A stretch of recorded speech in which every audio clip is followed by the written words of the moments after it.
তিন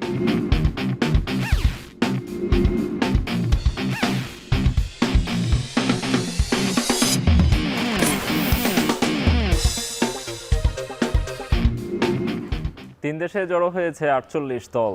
মধ্যমণি ফুটবল এই পৃথিবী নামক গোলকের সকল মানুষকে মাতিয়েছে একই ছন্দে। গোলকের ফুটবলের সেরা আসর নিয়ে এখন মাঠের বিশেষ আয়োজন সঙ্গে আছি আমি নোমান আব্দুল্লাহ। দর্শক, the greatest show on earth football বিশ্বকাপ নিয়ে আমরা প্রতিদিনকার আয়োজন, আমাদের এখন মাঠের এই আয়োজন, আমরা প্রতিদিনকার ম্যাচগুলো নিয়ে আলাপ করি। আমাদের সঙ্গে প্রতিদিন নতুন নতুন অতিথিরা হাজির হন। আজকে আমাদের সঙ্গে এখন মাঠের আয়োজনে আমাদের সঙ্গে থাকবেন বাংলাদেশ জাতীয় দলের ফুটবল দলের সাবেক ফুটবলার সৈয়দ রুম্মান বিন ওয়ালি সাব্বির। তার আগে তিনি এখনও পৌঁছাননি আমাদের মাঝে। তার আগে আমরা আলোচনা করব আমাদের সহকর্মী জুবায়ের আহমেদ আছেন আমাদের সঙ্গে। জুবায়ের, স্বাগত জানাচ্ছি আপনাকে।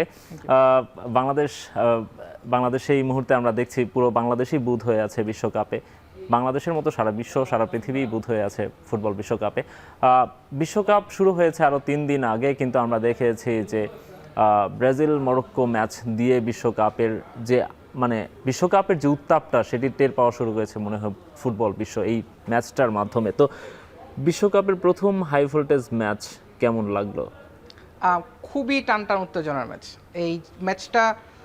এবং এবারের ওয়ার্ল্ড কাপে যদি আমরা পরিসংখ্যানগত দিক থেকে দেখি, র্যাঙ্কিংয়ের টপ 10-এর মধ্যে দুটো টিম মুখোমুখি হচ্ছে, সেটা একটা মাত্র এই ম্যাচে হবে। এবং এই ম্যাচটা যতখানি এক্সপেক্টেড ছিল, যতখানি উপহার দেওয়ার দরকার ছিল ফুটবল ওয়ার্ল্ড কাপ, পুরোপুরি উপহার দিয়েছে। গোলের খেলা ফুটবল, গোল হয়েছে 2টি, খুব অ্যাটাকিং হয়েছে। তবে আমার কাছে মনে হয়েছে পুরো ম্যাচটা অ্যাকচুয়ালি কন্ট্রোল করেছে। পুরো ম্যাচের হাইলাইট হয়তো বা মরক্কোর যে দুজন হোল্ডিং মিডফিল্ডার ছিলেন, আইয়ুব বুয়াদির কথা স্পেশালি বলতে হয়।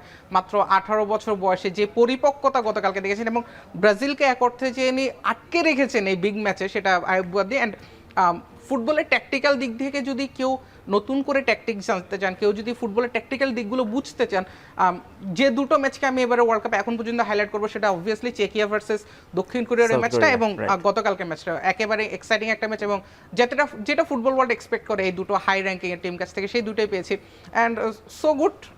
বলতে হবে যে এখনও পর্যন্ত ম্যাচ শেষ হয়ে গেছে 6 থেকে 7 ঘন্টাকে, বাট এখনও পর্যন্ত রেসটা হয়তো আমরা সবাই লালন করছি। রাইট। মরক্কোর খেলা, মরক্কো এবং ব্রাজিলের খেলা, যেহেতু আপনি বলছিলেন যে টপ টায়ারের দুটো টিম, সেহেতু এক্সপেকটেশন ছিল অনেক বেশি, বাট গোলের সংখ্যা অনেক কম। দুটো দলই কি নিজেদেরকে বাঁচিয়ে রেখে গোল করার দিকে মনোযোগ দিয়েছিল? বিষয়টা এরকম ছিল? অনেকটা তেমনই।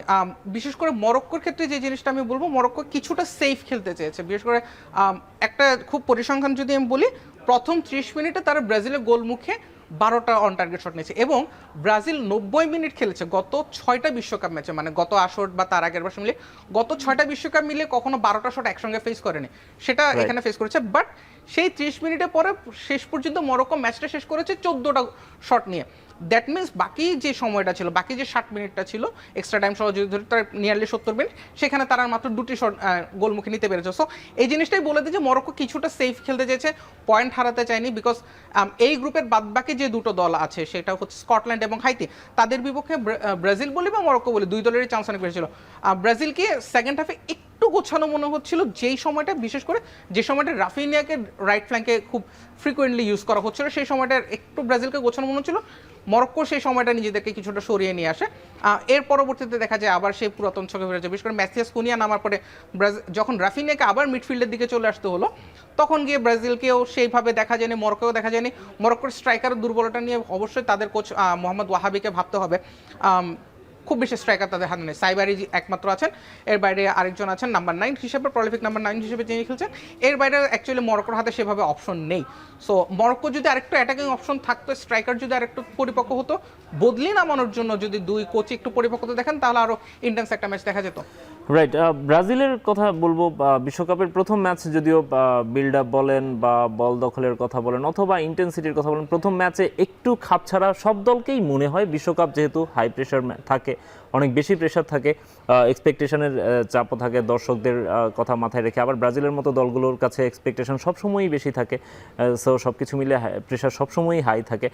তারপরেও প্রথম ম্যাচেই ব্রাজিলের শুরুটা যেভাবে হলো বেশ সেই কি মনে হলো কিনা, আসলে ব্রাজিলের কাছ থেকে মনে হয় এই ধরনের ফুটবল আশা করিনি আমরা। ব্রাজিল ভক্তদের জন্য একটা খারাপ পরিসংখ্যান দিয়ে আমি কথাটা শুরু করি। ব্রাজিল এ পর্যন্ত আজকের আগে 3বার ওয়ার্ল্ড কাপের ওপেনিং ম্যাচে ড্র করেছে এবং এই 3বারে কোনোবারই তারা ওয়ার্ল্ড কাপ জিততে পারে না। এবং ওয়ার্ল্ড কাপের হিস্ট্রিতে সম্ভবত 90-94 বছরে তারা কখনো হচ্ছে ফার্স্ট ম্যাচে হারেনি, কিন্তু আজকে তাদের একটা ভালো সম্ভাবনা ছিল। 3বার তারা ড্র দিয়ে বিশ্বকাপটা শুরু করেছিল, আর সেই 3বারে কোনোবারে তারা জিতে নেয়। লাস্ট এটা দেখা গিয়েছিল 2018 সালে, যেখানে তারা কোয়ার্টার ফাইনালে বাদ পড়ে, সুইজারল্যান্ডের সঙ্গে 1-1 গোলে ড্র করেছিল। সো ব্রাজিলের জন্য এই জিনিসটা ভালো না।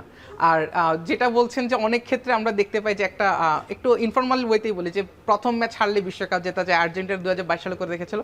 এই পরিসংখ্যানটাও হয়তো ব্রাজিলকে খুব বেশি স্বস্তি দিত না, কারণ বিশ্বকাপের 96 বছর ব্রাজিল তো এর আগে কখনো হারেইনি প্রথম ম্যাচে, যদিও হারতে তাহলে সুযোগ নেই, কারণ বিশ্বকাপের 96 বছরের ইতিহাসে মাত্র দুটো দেশ ফার্স্ট ম্যাচ হেরে ওয়ার্ল্ড কাপটা জেতে, সেটা 2010 সালে স্পেন আর 2022 Argentina. So it's not an easy job. ওই দুটো টিমকে আলাদা করে ক্রেডিট দিতেই হচ্ছে। ব্রাজিলের এই ম্যাচটাতে অ্যাকচুয়ালি জেতা উচিত ছিল। ইগোর থিয়াগো যে মিসটা করেছেন, এটা যে রাফিনিয়া বেশ কিছু সহজ সুযোগ হাতছাড়া করেছেন। ইগোর থিয়াগো, ব্রাজিলের অ্যাকচুয়ালি আরো 2-4টা গোল পাওয়া উচিত ছিল। ভিনিসিয়াসকে একাধিকবার দেখা গিয়েছে লেফট ফ্ল্যাঙ্ক ধরে তিনি উঠে যাচ্ছেন, কিন্তু সেখান থেকে দেখা যাচ্ছে তার ক্রস করার মতো তিনি পারফেক্ট কাউকে পাচ্ছেন না। ব্রাজিলের যারা ফুল ব্যাক ছিলেন, লাস্টের দিয়ে দেখা গেল যে 4 জনের কি সেন্টার ব্যাক পজিশনের প্লেয়ার দেখে যায়। ডানিলো কিন্তু অরিজিনালি সেন্টার ব্যাক, যাকে পরবর্তী বদলে মনে হলো। ম্যাচের শেষ 30 মিনিট অ্যাকচুয়ালি কিছু করেনি। I don't know, Carlo Ancelotti obviously ওয়ার্ল্ডের one of the best coach, if not the greatest coach ever. So respect to him, but I don't know যে কেন তিনি সেই উইং যারা ইউজ করছিল, যারা ফুল ব্যাক হিসেবে ছিল, সেন্ট্রাল ব্যাক না ফুল ব্যাক যারা ছিল, তারা কেন উইং ধরে আগায়নি, কেন শুধুমাত্র উইঙ্গার বেসটা খেলতে গেল আজকে? এটার একটা কারণ আমার কাছে মনে হয় যে ব্রাজিলের ফরওয়ার্ড লাইনে যারা ছিলেন তারা বেশ বিশ্বস্ত বলা যায় এই সেন্সে। ভিনিসিয়াস জুনিয়র কথা বলেন আপনি, রাফিনিয়ার কথা বলেন, ইনফ্যাক্ট ইনিগোর কথা আপনি বলছেন, ম্যাথিয়াস কুনিয়াকে তারা নামিয়েছে পরের হাফে, বা আপনি যদি লুকাস পাকেতার কথা বলেন, তিনিও কিন্তু অনেক বছর, আমি ক্লাব ফুটবলে তাকে সম্ভবত ফরওয়ার্ডেই খেলতে দেখি বেশি। সুতরাং লুকাস পাকেতা এই ম্যাচটা ভুলে যেতে চাইবেন। তিনি একটা পরিসংখ্যান দেখছিলাম এমন, তিনি এই ম্যাচে যা পাস দিয়েছেন তার 37% ভুল পাস ছিল। সো লুকাস পাকেতা অ্যাকচুয়ালি এই ম্যাচটা ভুলে যেতে চাইবেন। আর রাফিনিয়ার সুবিধা পাওয়া যেত যদি তাকে প্রপার উইঙ্গার হিসেবে খেলানো হতো। কোন একটা কারণে ব্রাজিল আজকে দুজন ফরওয়ার্ডকে, মানে ভিনিসিয়াসকেও স্ট্রাইকার হিসেবে খেলানো হচ্ছিল, এই রাফিনিয়াকে সেকেন্ড স্ট্রাইকার হিসেবে খেলানো যেতে পারত। যদি 4-4-2 ডায়মন্ড ফরমেশনে চলে যেত, রাফিনিয়াকে যদি নাম্বার 10 থেকে আরেকটু সামনে এগোনো যেত, তাহলে তিনি সেকেন্ড স্ট্রাইকার হিসেবে খেলতে পারতেন। বা ডি বক্সের বাইরের যে অংশটা থেকে, যে ওই বার্সেলোনাতে আমরা প্রায়ই দেখেছি তিনি বক্সের বাইরে থেকে বা বক্সে যে কোনোভাবে কাটব্যাক করে তিনি ওই গোলটা করছেন, ওই অপশনটাই রাখা যেত। কিন্তু ফর সাম রিজন আজকে লুকাস পাকেতা এবং রাফিনিয়া দুজনকে একেবারে মিডফিল্ডে নামিয়ে আনা হয়েছে। ক্যাসেমিরোকে রাখা হচ্ছিল সিঙ্গেল পিভট হিসেবে, অ্যান্ড ক্যাসেমিরো খুব বাজে একটা ম্যাচ খেলেছেন, তাকে বদলি করতে বাধ্য হয়েছিল। সেই জায়গাটাতেও খুব বেশি অ্যাকচুয়ালি ব্রাজিল সাপোর্ট পায়নি। সো আমি মনে করি যেটা কোচ কার্লো আনচেলোত্তি ম্যাচের পরে বলছিলেন যে প্লেয়াররা একটু নার্ভাস ছিল, প্লেয়ারদেরকে একটু নার্ভাস মনে হয়েছে, আমাদের অনেক ফরমেশন ঠিক করতে হবে, বল পায়ে রাখতে পারেনি। এই জিনিসগুলো সম্ভবত একটা পার্থক্য গড়ে দিয়েছে। কার্লো আনচেলোত্তি অভিজ্ঞ কোচ, তিনি আনচেলোত্তি অবশ্যই অভিজ্ঞ কোচ, তবে আনচেলোত্তি তার বিশ্বকাপে তার প্রথম ম্যাচ খেলেছেন আজকে, মানে খেলিয়েছেন আর কি, এবং ব্রাজিলের হিস্ট্রিতে প্রথম কোনো বিদেশি কোচ নিয়ে তারা বিশ্বকাপ খেলতে এসেছে। দুটো ব্যাপারই মনে হয় তার মাথায়ও কাজ করেছে। অবভিয়াসলি বিশ্বকাপ, ক্লাব ফুটবল এবং বিশ্বকাপ সম্পূর্ণ আলাদা জিনিস। আমি ফুটবলের লম্বা হিস্ট্রি, 96 বছর ধরে বিশ্বকাপ চলছে। এই 96 বছরে মাত্র দুজন কোচ একই সঙ্গে উয়েফা চ্যাম্পিয়ন্স লিগ এবং ওয়ার্ল্ড কাপ জিতেছেন। একজন ভিসেন্তে দেল বস, যিনি স্পেন এবং রিয়াল মাদ্রিদের, আরেকজন হচ্ছেন মার্সেলো লিপি, ইতালি এবং ইউভেন্টাসে। সো এটা খুবই কঠিন একটা কাজ, কারণ যখন আপনি দেশের দায়িত্ব নেবেন তখন আপনি প্লেয়ারদেরকে পাচ্ছেন খুব কম সময়ের জন্য। আপনাকে মোস্টলি 3 থেকে 4 উইকের মধ্যে একটা টিমকে প্রিপেয়ার করে, টিম বন্ডিংটা রেডি করে তারপর আপনাকে ওয়ার্ল্ড কাপে নামতে হচ্ছে। সো এটা খুবই টাফ একটা জব। সো কার্লো আনচেলোত্তির সেই জায়গাটাতে এখনও অনেক জায়গায় ঘাটতে আছে, যদিও অনেক হাই এক্সপেকটেশনস নিয়ে তাকে দেওয়া হয়েছিল, কিন্তু আনচেলোত্তির যেই ফিলোসফিটা তিনি অ্যাকচুয়ালি অ্যাপ্লাই করেন ক্লাব ফুটবলে, সেই জিনিসটা কিন্তু এখানে দেখা যাচ্ছে না। আনচেলোত্তির একটা রেগুলার স্টাইল হচ্ছে 4-4-2 ডায়মন্ড ফরমেশনে খেলছেন।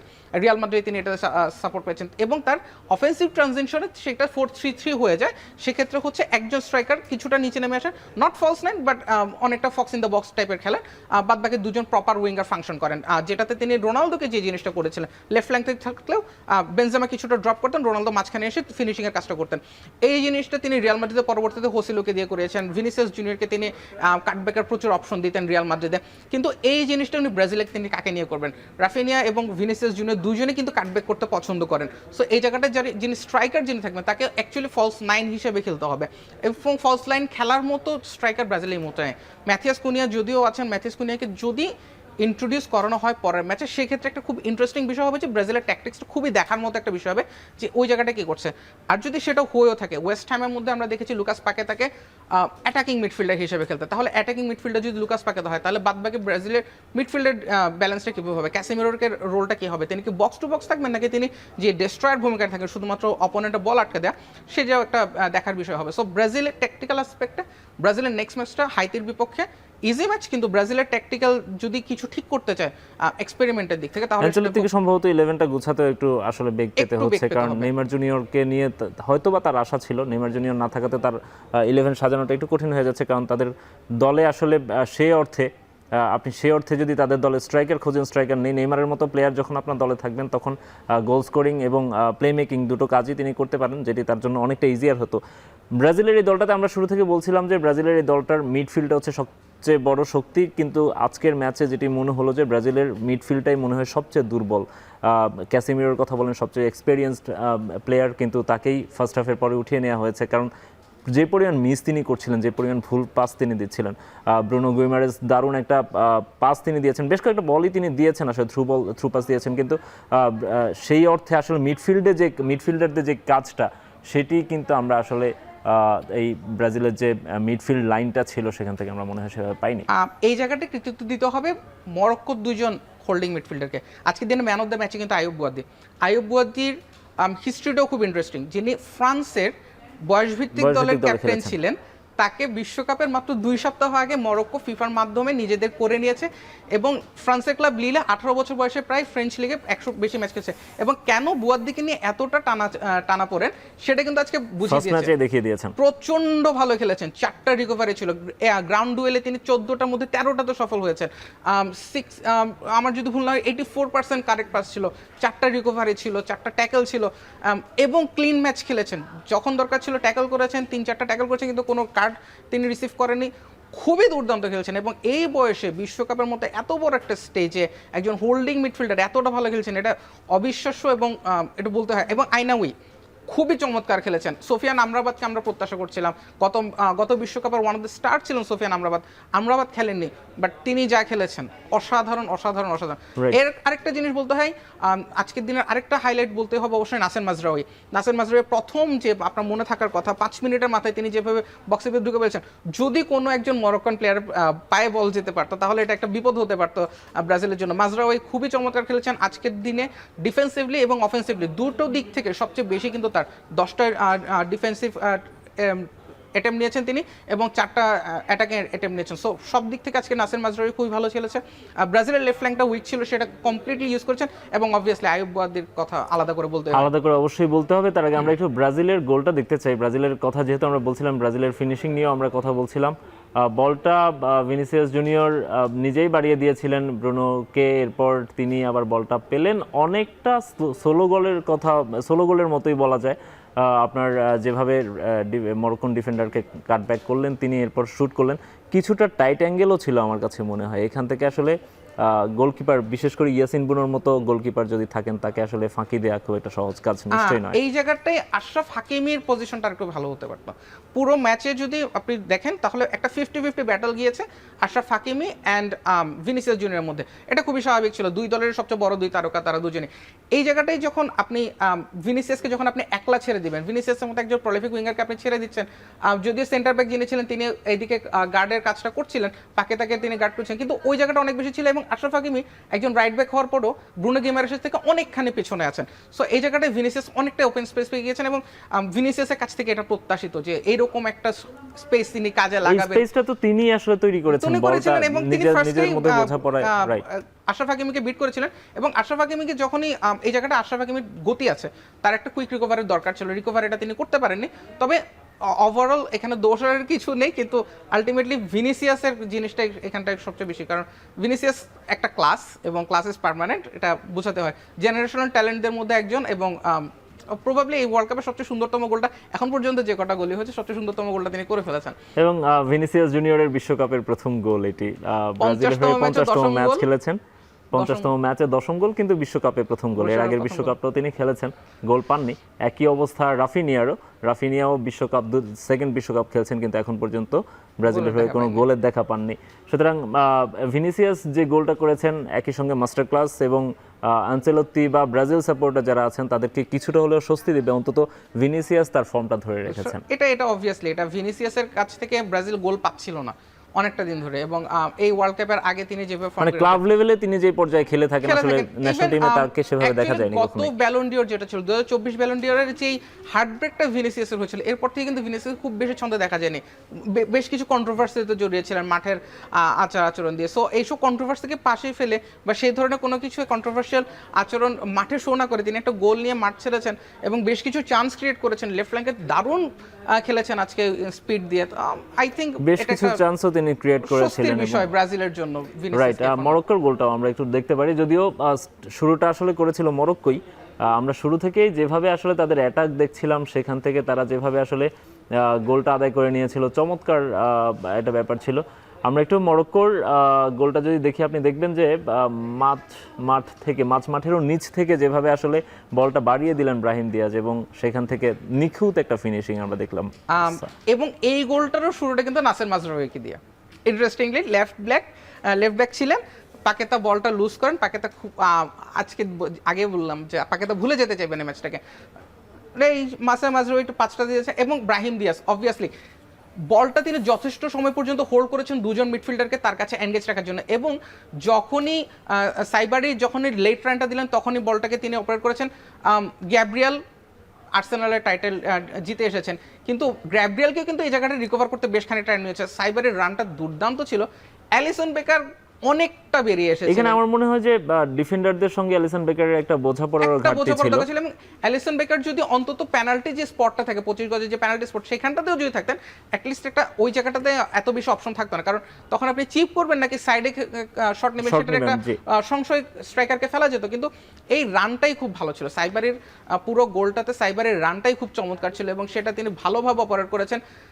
এবং চিপ করাটা বেশ দুঃসাহসিক একটা কাজ, চিপ করাটা খুব সহজ একটা কাজ না, খুবই মাপা একটা জিনিস। এবং সামনে যখন এলিসন বেকার থাকে, এই ফ্র্যাকশন অফ সেকেন্ড যে ব্রাহিম দিয়াস তার নিজের দুইটা পায়ের মধ্যে বাম পায়ের বল রিসিভ করে ডান পায়ে পাস দিয়েছেন, এই যে 2 সেকেন্ড তিনি হোল্ড করেছেন, সেটা যে কত বড় একটা স্পেস ক্রিয়েট করে দিল সাইবারের জন্য, এটা বিশাল বিষয়। কারণ ওই জায়গাটা ব্রাহিম দিয়াসের হাতে আরো অপশন ছিল, এবং এরকম একটা থ্রু পাস, এটাও খুবই ব্রাহিম দিয়াসকে ক্রেডিট দিতেই হয় যে এই জায়গাটায় থ্রু পাসটা খুব চমৎকার ছিল, এবং গ্যাব্রিয়ালকে বিট করেছেন, এটাও বলার মতো যে খুবই চমৎকার। গ্যাব্রিয়েল অবশ্য ইন্টারসেপশন করতে পারতেন, গ্যাব্রিয়েলের ইন্টারসেপশন হতে পারতো, বলটা খুব কাছ দিয়ে গিয়েছিল, বাট হয়নি।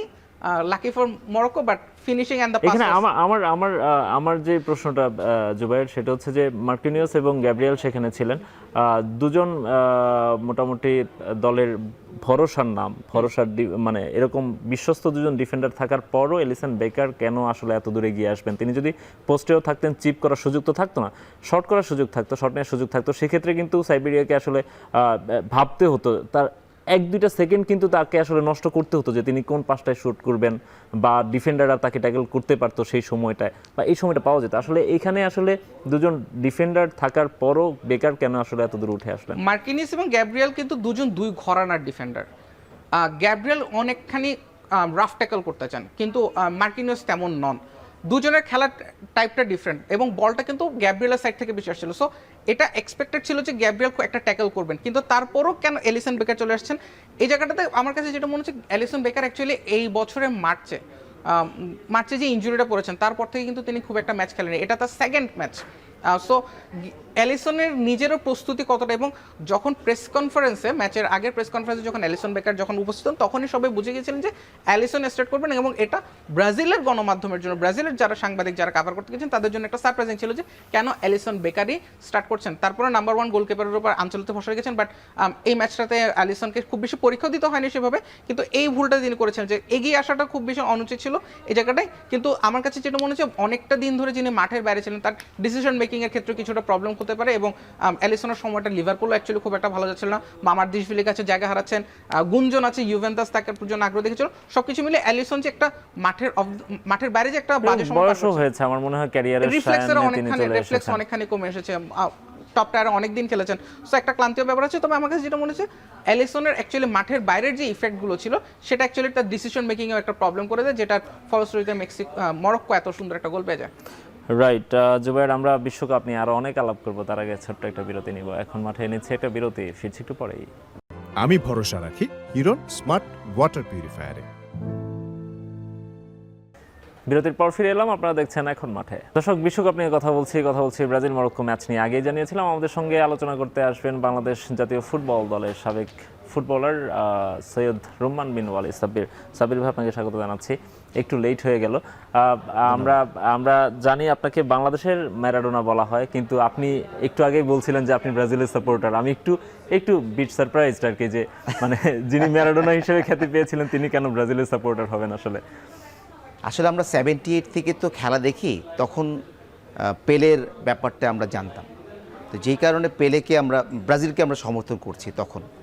আর 80s পরে, 82 পরের থেকে ম্যারাডোনা যখন প্লেইং ক্যারিয়ারটা আপনার যখন শুরু হয়, হ্যাঁ 82 পরের থেকে যারা ওয়ার্ল্ড কাপ দেখছে তারা কিন্তু তখন ম্যারাডোনা ভক্ত হয়ে গেছে, এবং 86 তো চ্যাম্পিয়ন হলোই। তখন আমি ম্যারাডোনা অনেক পছন্দ করতাম, ম্যারাডোনা খেলা ফলো করতাম। তো যেই কারণে আমার আগের যারা প্লেয়ার আছে তারা কিন্তু ম্যাক্সিমাম ব্রাজিল সাপোর্ট করে, আর পরের প্লেয়ার কিন্তু আর্জেন্টিনা সাপোর্ট করে। আচ্ছা সাবির ভাই, যেহেতু আপনি বলছিলেন যে আপনি ব্রাজিলেরই সাপোর্টার, ব্রাজিলের ম্যাচটা নিশ্চয়ই দেখেছেন। ব্রাজিল মরক্কো একটা হাই ভোল্টেজ ম্যাচ হয়েছে, খুবই হাই ইন্টেন্স একটা ম্যাচ হয়েছে। আপনার অবজারভেশন আসলে এই ম্যাচটা নিয়ে শুনতে চাই শুরুতেই। আমার অবজারভেশন, এটা খুব টাইট ম্যাচ হবে, এটা আমি আগেই বলেছি একটা অন্য টক শোতে। তো মরক্কো যেহেতু গতবার সেমিফাইনালিস্ট, তো আমার কাছে মরক্কো এবং ব্রাজিলের প্রথম স্টার্টিংয়েই আমার মনে হচ্ছিল খেলা দেখে যে ব্রাজিল মনে 2-3টা গোল খেয়ে যাবে, যেভাবে মরক্কো খেলতেছিল। হ্যাঁ, এবং মরক্কো খুব কনফিডেন্ট ছিল, আর এই ব্যবধানটা কমিয়ে দিয়েছে ভেনিসিয়াস যে গোলটা করে।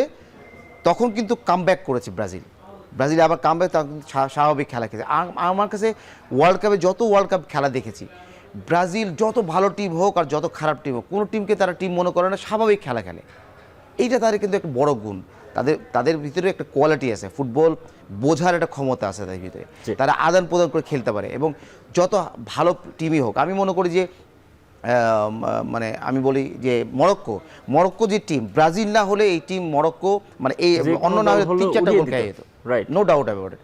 বাট ব্রাজিল যখন ঘুরে দাঁড়িয়েছে তাদের কিন্তু অনেক অপরচুনিটি এসছে, এবং ভেনিসিয়াস যদিও ফ্যান্টাস্টিক গোল করেছে, কিন্তু ভেনিসিয়াসের আরও সুযোগ ছিল গোল করানো এবং গোল করার, সেটা সে মিস করছে, কারণ কিন্তু সে অনেক বল নষ্ট করেছে।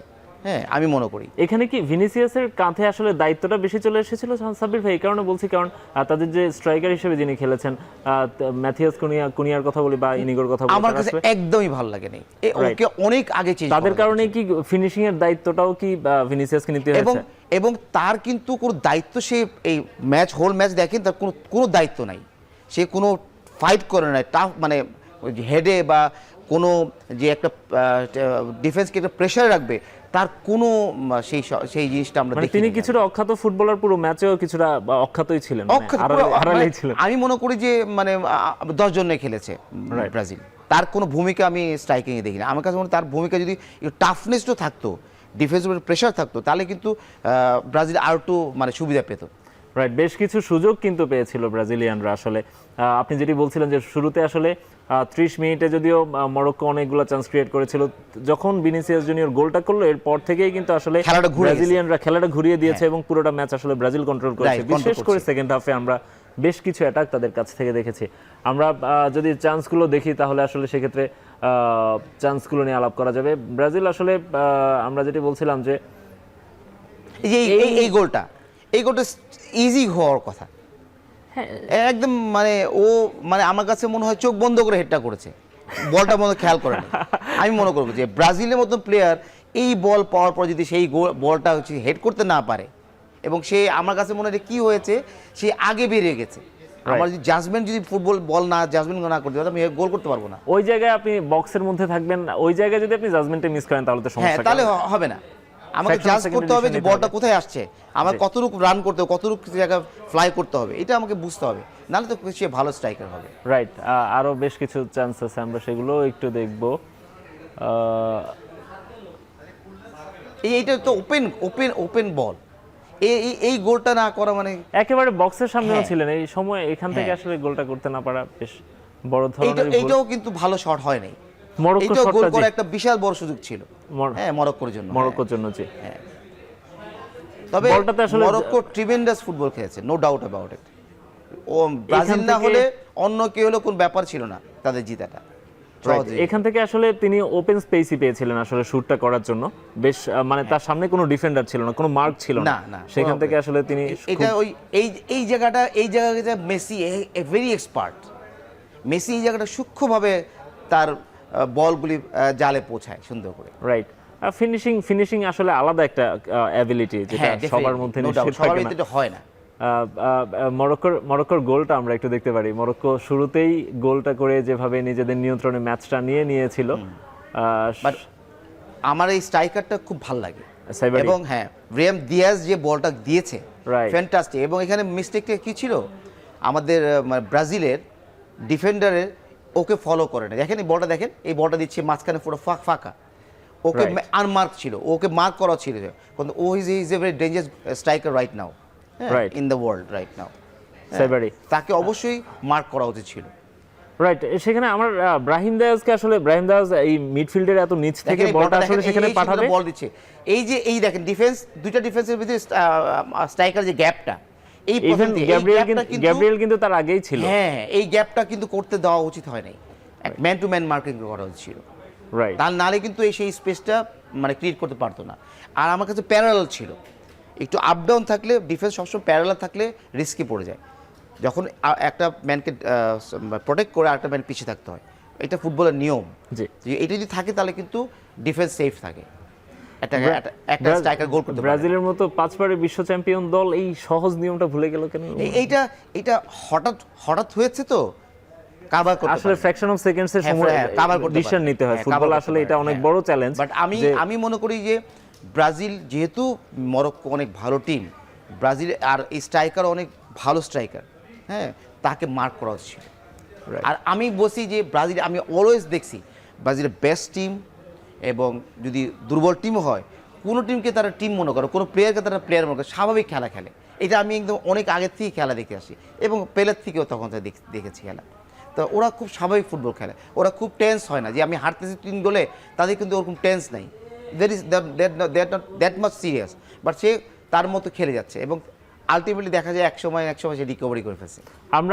আমরা কি আর অন্য যে চান্সগুলো আছে সেগুলো একটু দেখতে পারি কিনা? হ্যাঁ, প্লিজ। যে ব্রাজিল যে চান্সগুলো পেয়েছিল সেই চান্সগুলো আমরা দেখেছি যে রাফিনিয়া যে গোলটা মিস করেছে, বিশেষ করে একেবারে সহজ একটি শট তিনি অন টার্গেট রেখেছিলেন, কিন্তু খুবই দুর্বল শট ছিল। রাফিনিয়ার কথা বলছি। বাট আমার কাছে রাফিনিয়ার মানে যেহেতু এখন সুপারস্টারদের মধ্যে একজন, তো রাফিনিয়ার পারফরমেন্স কিন্তু গতকালকে আমার কাছে খুব ভালো লাগেনি। রাইট, হ্যাঁ, খুব এফেক্টিভ কিছু করে নেই, বাট জাস্ট নর্মাল পাস করে খেলেছে। ও কিন্তু আরো ডেঞ্জার করতে পারতো। হ্যাঁ, রাইট। বার্সেলোনাতে তিনি যেভাবে খেলে আসছে, হ্যাঁ, সেখান থেকে আসলে রাফিনিয়ার কাছ থেকে আসলে আমরা হয়তো স্কোর আশা করছি, কারণ হচ্ছে স্কোর না আশা করলেও রাফিনিয়া সুন্দর বল বানিয়ে দিতে পারতো, সেই স্কোপটা সে করে দিতে পারতো। রাইট, এবং সেটি তিনি করে আসছেন স্বাভাবিকভাবেই। তবে রাফিনিয়ার কাছ থেকে আসলে বিশ্বকাপে এখন পর্যন্ত ব্রাজিল কোনো গোল পায়নি, এটাও একটা শঙ্কার কারণ। হয়তো নেক্সট ম্যাচগুলোতে তিনি তার এই শঙ্কাগুলো কাটিয়ে, বা এই যে ভরসাটা তার উপর করা হয় সেটি তিনি নিশ্চয়ই তার প্রতিদান দেবেন।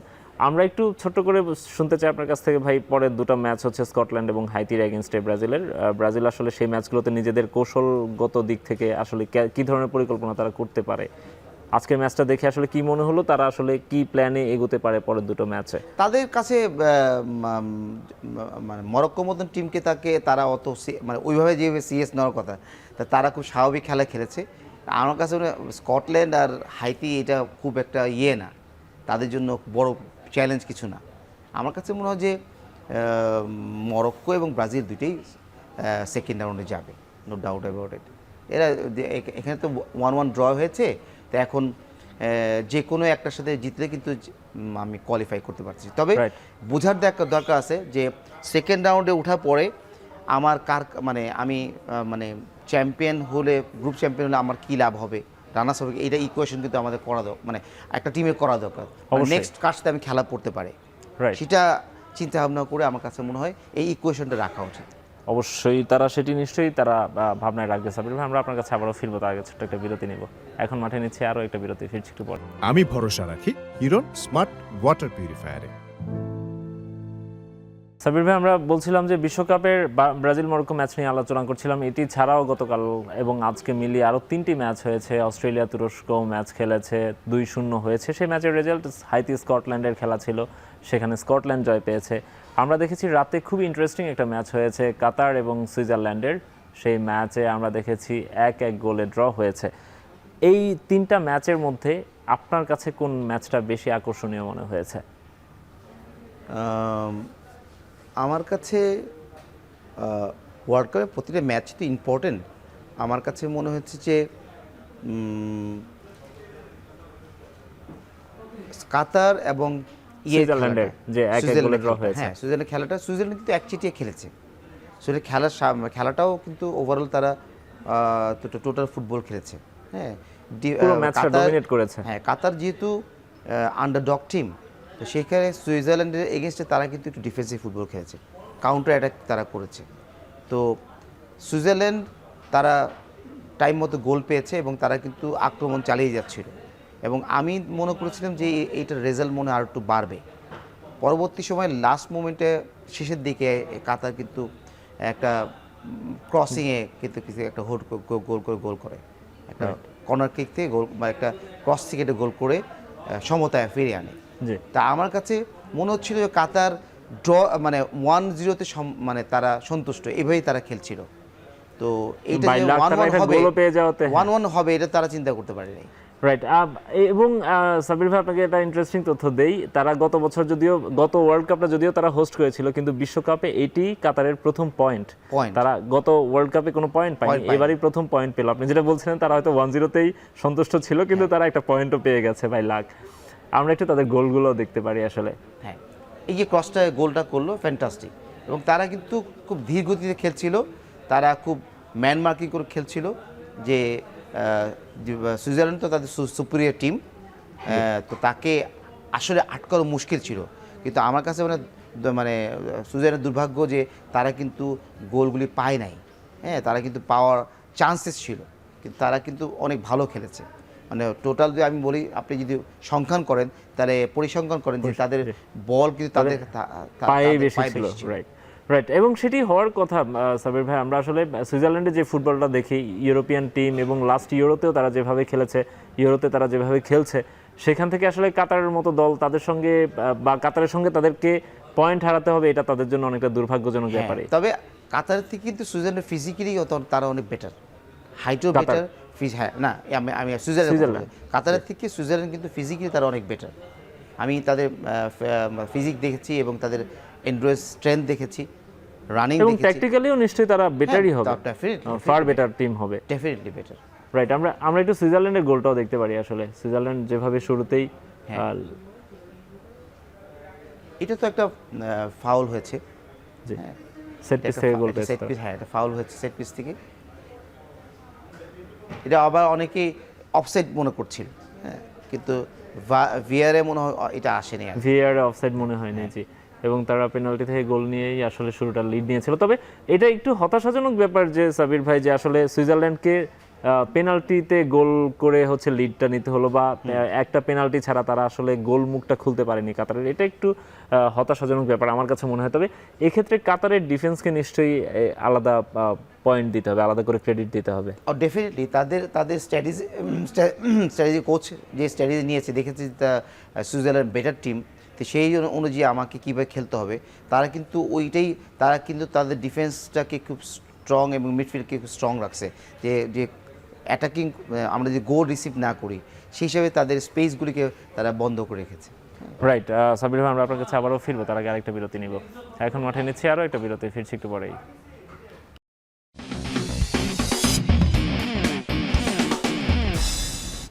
বিরতির পর ফিরে এলাম, আপনারা দেখছেন এখন মাঠে। সাবির ভাই আমরা বলছিলাম বিশ্বকাপ নিয়ে আলোচনা করছিলাম। আজকে রাতে দুটো ম্যাচ আছে, নেদারল্যান্ডস এবং জাপানের মধ্যকার ম্যাচ আছে, ইউরোপিয়ান জায়ান্ট এবং এশিয়ান জায়ান্ট। আর একটা ম্যাচ আছে জার্মানির, তারা খেলবে হচ্ছে কুরাসাওয়ের বিপক্ষে।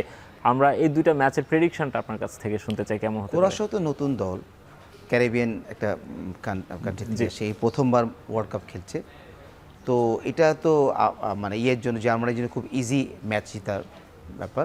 কারণ আমি কুরাসাও খেলাটা দেখে আমি মনে করি যে এটার জন্য জার্মানির জন্য সহজ হবে এটা জেতা। আর হলো Netherland hot favour team, last world কাপে তারা খুবই ভালো খেলেছে, সেমিফাইনালে মনে হয় কি না কোয়ার্টার ফাইনালে আর্জেন্টিনার সাথে যে তারা কোয়ার্টার ফাইনালে হেরে গেল, তো তারা খুব বেটার টিম আমি মনে করি যে। আর আমাদের এইবারে এশিয়ার ভিতরে সবচেয়ে হট ফেভার টিম হলো জাপান। তো আমরা সেই খেলাটা দেখতে চাই, যদি আমরা যে ওয়ার্ল্ড র্যাঙ্কিংয়ে বা এমনি খেলায় যদি তারা আমরা বিবেচনা করতে যাই, তো হল্যান্ড কিন্তু অনেক আগে থাকে। রাইট, আমরা আশা করব এটা হাড্ডাহাড্ডি ম্যাচ। সেই ক্ষেত্রে জাপান কি পদক্ষেপ নেবে তাদেরকে আটকানোর জন্য, সেটা দেখতে হবে ম্যাচে। রাইট, আমরা একটা ভালো ম্যাচের অপেক্ষা থাকবো। আপনাকে অসংখ্য ধন্যবাদ ভাই আমাদের সঙ্গে স্টেজে এসে সময় দেওয়ার জন্য। Thank you. আমরা প্রতিদিন বিশ্বকাপ উপলক্ষে আয়োজন করছি কুইজেরও। আজকে যে কুইজটি থাকছে আপনাদের জন্য সেটি হচ্ছে বিশ্বকাপের ফাইনালে আত্মঘাতী গোল করা একমাত্র ফুটবলারকে, Ivan Rakitic, Ivan Perisic, Mario Mandzukic নাকি জেজান লভরেন? উত্তর জানিয়ে দিতে পারেন এখন স্পেস QZ স্পেস 04 ABCD আপনার অপশান, সেটি লিখে পাঠিয়ে দিতে পারেন 26969 নাম্বারে। বিশ্বকাপে যত খুশি তত কুইজে অংশগ্রহণ করে আপনারা জিতে নিতে পারেন আকর্ষণীয় সব পুরস্কার। শেষ করছি এখন মাঠের আজকের আয়োজন। এখন টেলিভিশন ওয়েবসাইটে দেখতে ভিজিট করুন www.ekhon.tv, এছাড়া ফেসবুকে দেখুন facebook.com/tv.ekhon, ইউটিউবে দেখুন youtube.com/c/ekhon tv।